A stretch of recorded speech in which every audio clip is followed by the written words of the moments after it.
Today, let's talk about passion. No, not the Valentine's Day kind, unfortunately. But first, question of the day, what movie, person, personality, or hobby are you currently passionate about? Leave that in the comments below. Just a disclaimer, all the opinions here are my own unless stated otherwise. And for all you non-20-somethings out there, this discussion might be painfully obvious, so you might want to skip it or watch till the end of the video to give your 2 cents down below. Okay, strap in, this might be long, and let's begin. You're in your early 20s and you're just starting out your career, or you're in college and wondering what you want to do after. You might start asking yourself the following questions. What should I do with my life? What do I want to do with my life? How do I get a career where I feel excited to go to work every day? Slap on some big words like purpose and fulfillment and bam comes the anxiety. In your quest to rid yourself of some of the anxieties, you may have stumbled onto the following advice. Follow your passion.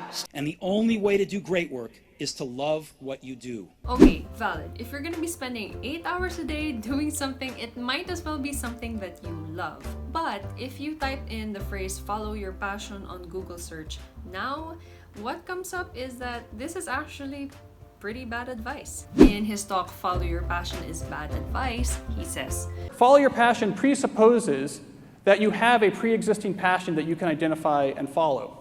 In other words, it's like you're expected to be an archaeologist who digs up some bones and finds it and says, "Ooh, I found my passion, look, I found it." Instead, passion needs to be built or cultivated, as Newport says in an interview with the Minimalists. So instead of an archaeologist, think of yourself as a gardener, planting, growing, nurturing, cultivating, and making sure the thing doesn't die. Right, but then how do you know what to plant in the first place? What should you pursue if not your passion? According to another article in the Harvard Business Review, Heidi writes that to start, you should find a career that aligns with your skills and your values. Cal Newport echoes this in his book So Good They Can't Ignore You, where he finds that people who have enormous satisfaction or passion for their careers are those that have gotten good at it and have developed really, really valuable skills.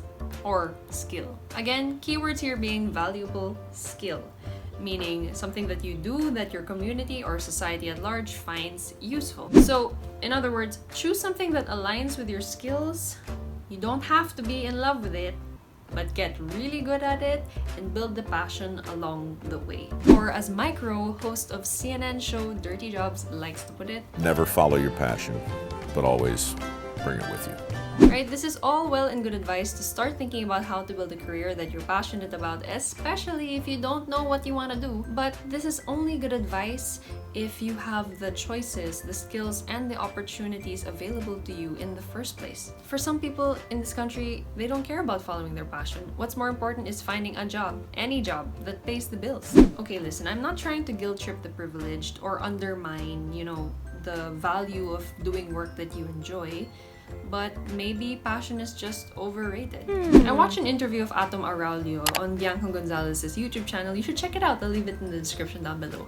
And he says that what's more important maybe is just finding the love in whatever you do. But then again, it's still important to have work that you enjoy, right? And that leaves us with the original question of how do I find that kind of work that I enjoy or even love? For all you other lucky yet impatient 20-somethings out there, maybe the question isn't what is my passion, but maybe the questions are what kind of person do I want to become and what kind of life do I want to live?